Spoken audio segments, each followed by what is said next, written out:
গ্রাম দেশের জিনিসগুলো যে কেউ যদি আমার উপহার দেয় আমার যে এত ভালো লাগে বলা বসা বইলা বুঝাইতে পারবো না আপনাদের। এটা হলো সাজনার ফুল।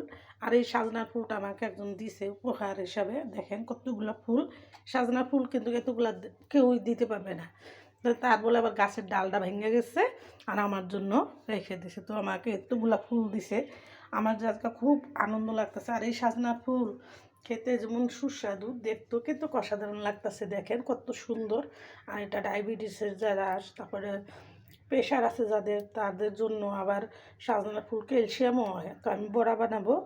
আরও কিছু দিছে, সেটাও আপনাদের সাথে শেয়ার করতেছি। আমি ছোটোবেলা যখন আমি ছোটো ছিলাম, এখানে যে গাগরা, আপনারা এটা কী বলেন না বলেন জানি না, কিন্তু আমাদের দেশে বলে গাগরা। আর এই গাগরাটা আমার বাপের অনেক পছন্দ। তো দেখেন বুড়া মানুষ আমার জন্য নিয়ে আসছে, আমিও হ্যার বয়সী রোদের থেকে গিয়ে নিয়ে আসছে। আমি অনেক ভিডিওতে কিন্তু আমি এটা দেখাইছি যে আমি এটা খুব পছন্দ করি এই গাগরাটা। এটা শুটকি দিয়ে রান্নাও মজা লাগে, আবার মাছ দিয়ে রান্না করলেও মজা লাগে।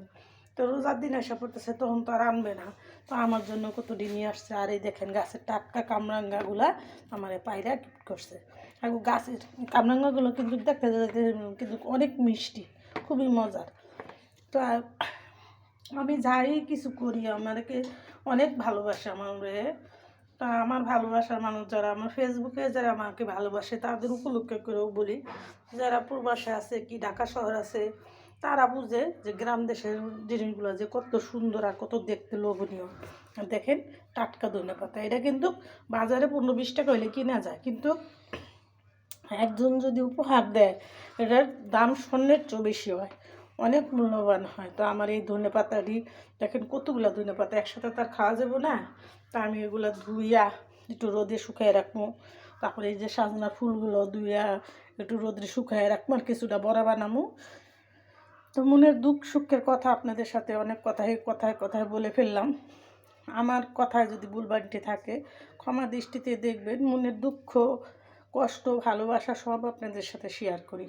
দেখেন কত সুন্দর লাগতেছে, আমার মনটা আজকে বইরা গেছে। আমি কতদিন ধরে সাজনা ফুল বিছরাইছিলাম যে একটু বড়া বানায় খাবো, একটু বড়া বানায় খাবো, কিন্তু পাই নাই। আজকে আমার রিজিকে আছে বলেই দিয়ে গেছে। আর আমি এটা পছন্দ করি, জানে আমার অনেক পছন্দ, তার জন্য আমার জন্য নিয়ে আসছে। এই যে দেখেন ডাল বাইঙ্গা পড়ছে, তো তার জন্য সাজনাগুলো একদম ছোট ছোট।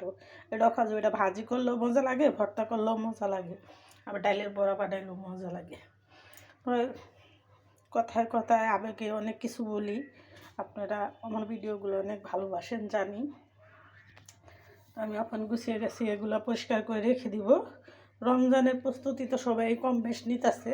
এই ধনেপাতাটা যদি আমি একটু শুকায় রাখি তাহলে খেতে তরকারিতে দিয়ে 6 মাস রেখে খাওয়া যাবে। আমি আইনা রাখছি ব্লেন্ড করে অনেকগুলা, কিন্তু এগুলো আমি একটু শুকাই রাখবো।